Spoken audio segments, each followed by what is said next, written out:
Vote তো দিনে হয় নাই, ভোট হলো কখন? রাতে।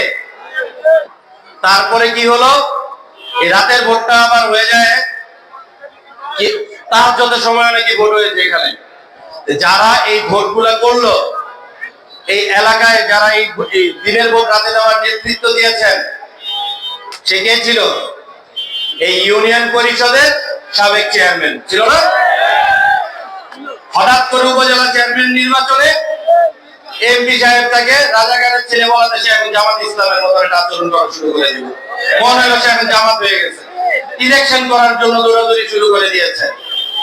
আপনি ভুলে যাবেন না, এটা আপনারাও কেউ ভুলে যাবেন না, যারা তিনবার আপনাদের ভোটাধিকার কেড়ে নিয়েছে, এই প্রক্রিয়ার সাথে যারা জড়িত হয়ে পুরস্কৃত হয়েছে, চেয়ারম্যান হয়েছে, রাতারাতি যদি কেউ থেকে রাজাকারের ছেলে বলাতে কিন্তু জামাত হয়ে যায় নাই। আগে এই 3 বার যে নির্বাচনে মানুষের ভোটাধিকার নষ্ট করেছেন, সেই জন্য শাস্তির মুখোমুখি হইতে হবে, মানুষের কাছে মাপ চাইতে হবে।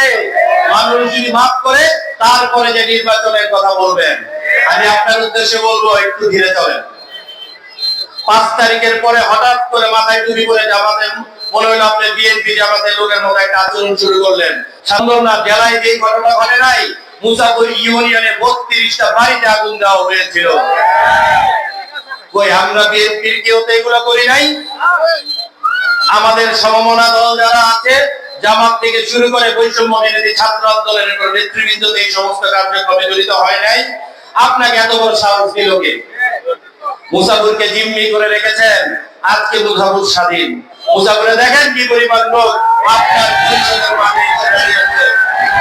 আমি বলবো, মানুষকে জিম্মি করে চলার সময় শেষ হয়ে গেছে, এগুলো এখন বন্ধ করেন। এই প্রোগ্রামে আসা নিয়েও মানুষকে বিভিন্নভাবে ফোনে নিষেধ করা হয়েছে।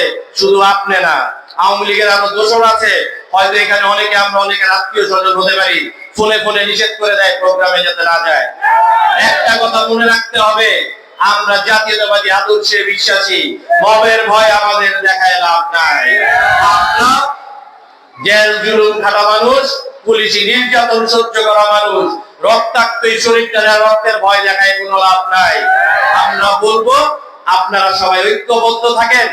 ঠিক যেমনটা আব্দুল হক কাকাদের নেতৃত্বে আপনার 91 সালের আগে আমি দেখি নাই, বয়স ছিল 91 সাল থেকে দেখি যেভাবে ঐক্যবদ্ধ মুসাফির ছিল। আমি আশা করবো আজকের পর থেকে আবার পুনরায় সেই ঐক্যবদ্ধ মুসাফির আপনি এখান থেকে আজকে পদযাত্রা শুরু হবে। আমি